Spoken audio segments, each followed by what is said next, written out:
Hi guys, welcome to this week's film enrichment presentation. It's going to be a very brief introduction to the genius who is Stanley Kubrick.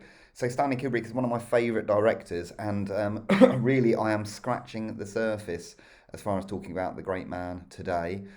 He is one of the most sort of influential directors, I would say, of the 20th century and probably the 21st century as well, even though he died in 1999. But he's outstanding. Many famous films. I'm sure you're going to know a lot of them. So I'm going to give you a little bit of a background information about him, a little bit about his style and his themes, and then I'm going to talk over a few of his key films. Although really all of his films are absolutely amazing. So let's go. So, background information he was born in 1928 and raised in the Bronx in New York. Stanley Kubrick is considered one of the all time great filmmakers of the 20th century. I was supposed to say of the 20th century, apologies for that. He started his career in photography, so his films have an incredible visual style. Every frame is like a well composed photograph. He particularly likes the sort of perspective shots and lines of vanishing. So you often see shots of corridors and things like that. Lots of balance in his shots, very aesthetic. Sometimes there's a certain sort of surreal feel to them because they're so balanced, but very interesting. His photography range, sorry, his filmography ranges from the early 50s to 1999. So he had about 50 years of filmmaking. But considering he had 50 years of filmmaking, he didn't make that many films because he spent a lot of time doing it. He was considered a true genius, and people say there's an incredible level of detail in his films and lots of depth and hidden meanings. This could reflect the fact that he took him nearly 10 years to plan each film. He used to look at over he used to look at over thousands of props. Sorry, that didn't sound right. He used to look over thousands of props just to find the perfect one. He believed everything had meaning. So there's stories of him when he made Eyes Wide Shut. There's one scene where Tom Cruise has to walk up to a door in an alleyway, and he must have looked. He had photographs of about 2,000 different doors, that just to find the perfect one. Really incredible. So he believed that every single prop, every costume, every colour, everything had some effect on the audience, and he used to, think about this in great levels of detail. A real genius. Styles and themes. So Kubrick has an incredible visual style. There's real balance within his shots. Sometimes this can lead to a very symmetrical shot that can often give the feeling of looking quite sort of surreal and having a sort of heightened realism to it. So you see this in things like Clockwork Orange. There's lots of shots in that are kind of very balanced and almost like still sort of photographs with sort of photographs with some minor movement in them. It's hard to say, give examples without you watching. I should have included a couple of shots here, really. That's foolish of me. But if you do watch these films, the opening shot of Clockwork Orange will demonstrate this perfectly. It's got a sort of surreal nature to it. Also, Danny riding around in Shining on his tricycle, that has the same sort of feel to it. He worked across all genres, uh, making making his make making his mark in comedies, sci-fi, horror, war films, historic period pieces. He was able to work in every field. So yeah, he didn't stick to one area. He did all sorts of things, which is kind of the sign of his genius. He was the writer, director of photography, editor, and producer of most of his films. He did multiple jobs. I mean, he really was the auteur. He didn't tend to work with the same actors, which many actors felt disappointed by. So there's quite a few examples like Malcolm McDowell from Clockwork Orange really thought that they had a good relationship, and he thought he'd go on to work with Kubrick again, but no. Kubrick really just sees the actor for the one film that he does with them. I can't think of any actors where he works with them more than once. Maybe some background actors he would have done. He was quite a harsh director and will push the actors, sometimes called a bully. So yeah, if you watch the making of The Shining, you're going to see examples of that. He was particularly cruel to Shelley Duvall, who played Wendy, and Scatman Crothers, who played the cook, I believe. Yeah, he wasn't nice to them. He would write scripts on the day of shooting, so he'd rewrite the script on the day of shooting to get them exactly how he wanted them. This was quite sort of frustrating to the actors because they would have learnt their lines, and then on the day of the shoot, he would come and replace them and say, "Actually, I've rewritten them." He didn't like to travel and would shoot everything in England towards the end of his life.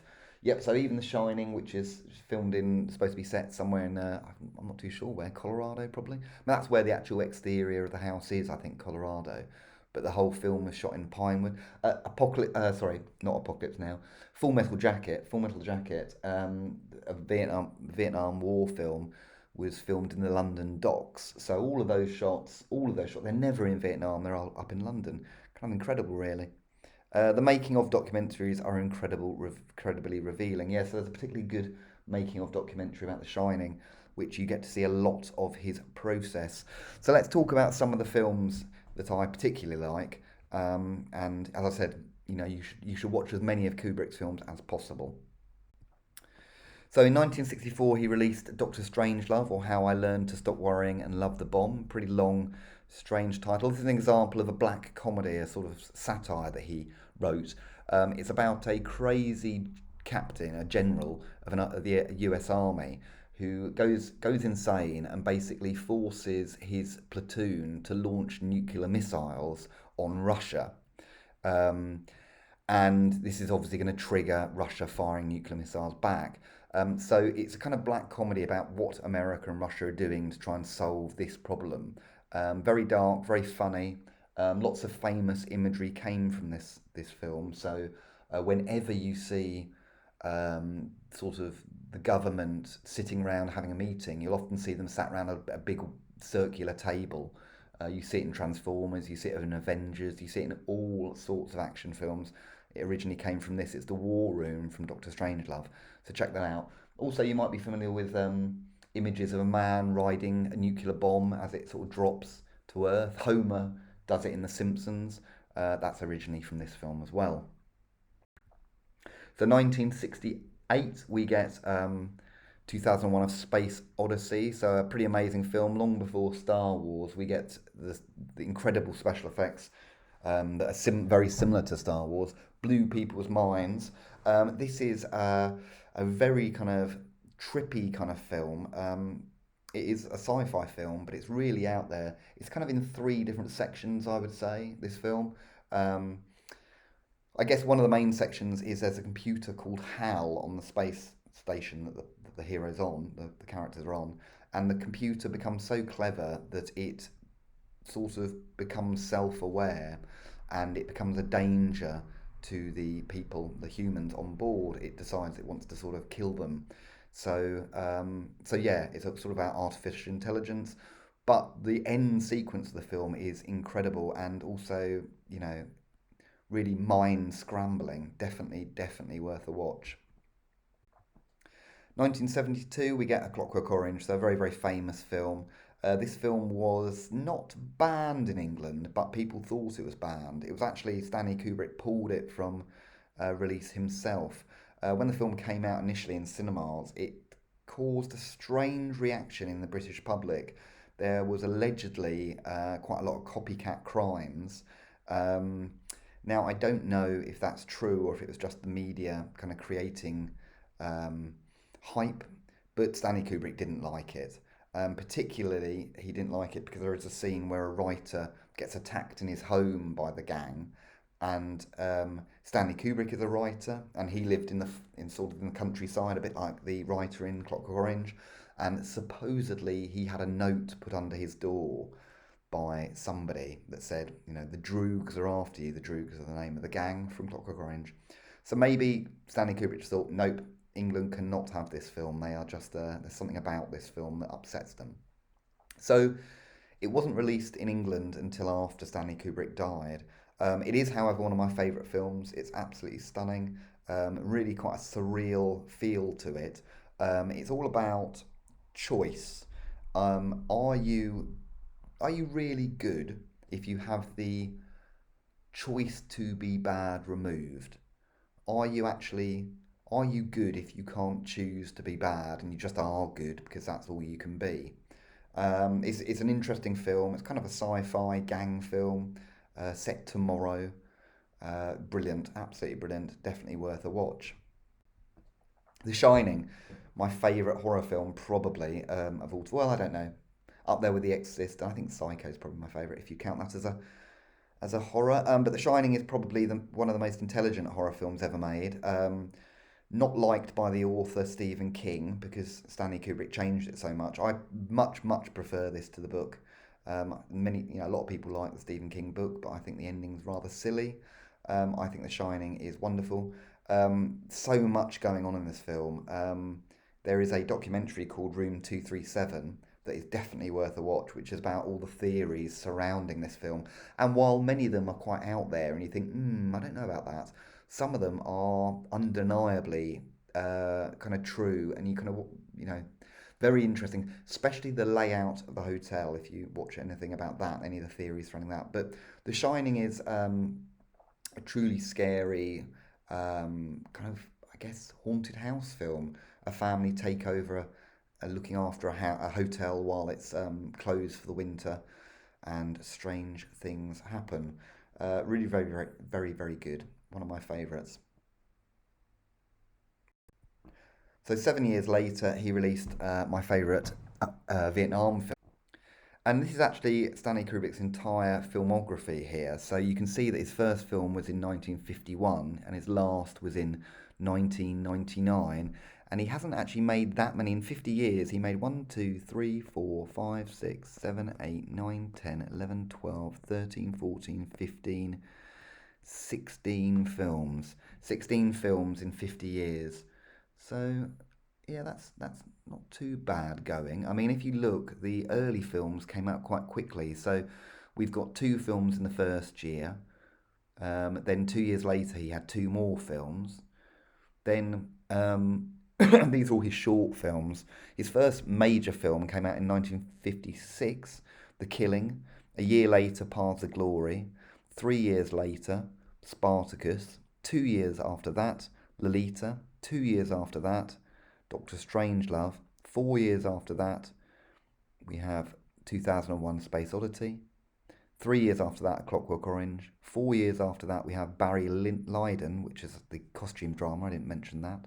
5 years after that, The Shining. Then 7 years after that, we get Full Metal Jacket. And then 12 years after that, we get Eyes Wide Shut. And that was a film that he actually died while making and didn't finish. So uh, Steven Spielberg finished that off for him. There is quite a lot of sort of, you can see Kubrick's influence in some of Spielberg's stuff. It's kind of weird because Kubrick was a very quiet and private man, so it's kind of interesting that him and Spielberg were friends. And finally, just a little bit on extra info here about him.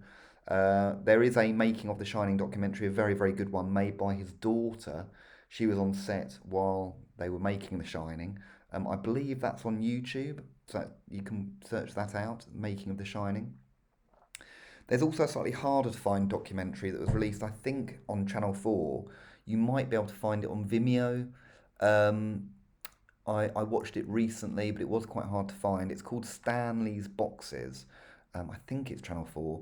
And basically, after Stanley Kubrick died, his wife allowed a documentary maker to come into the house. And Stanley Kubrick had a room full of these shoe boxes, hundreds and hundreds, probably thousands of shoe boxes. And in the shoe boxes are all of his plans and his notes for every film. So it's just hundreds and hundreds of notes, and the documentary maker goes through all of them, and it's really amazing documentary to see how Stanley Kubrick would plan all his films. Definitely worth a watch. We've got Room 237, I believe that's on Amazon. It might be on Netflix. That's the documentary about the theories behind The Shining. And while some of them are, kind of crazy, there are many that you can't deny, and you have to watch and go, "Oh my God, yeah, that's really strange. I never noticed that before." I think particularly the thing about mapping out of the hotel, the layout of the hotel is designed to confuse you. So that's interesting to watch. There's a YouTube channel called Collative Learning, which is a guy who does lots and lots of film theory videos. Some of them are better than others. He tends to specialise in Shining videos, and again, some of them are kind of out there, but some of them are really interesting, and it's definitely worth a watch. Something I didn't mention here as well is there was a Stanley Kubrick exhibition up in London. I don't know if it's still up in London. I have to say I didn't go and see it, which is such a pity. Um, but it had loads of costumes, loads of sort of sets and bits of set and bits of props from all of his films. If it's still up there, or if the exhibition happens again, definitely worth going to see it. Anyway, that's my introduction to Stanley Kubrick. He is absolutely amazing. Please check out some of his films. I'm not too sure where they are playing at the moment, but I'm sure you can find them. Um, if you can't find any of the movies on any of the streaming services, then just eBay and buy the DVDs. You can buy the DVDs of his films for a couple of pounds each. So well worth it. Thanks a lot, guys. Hope you enjoyed this. Please check out his movies and some of the documentaries, and take care. Bye.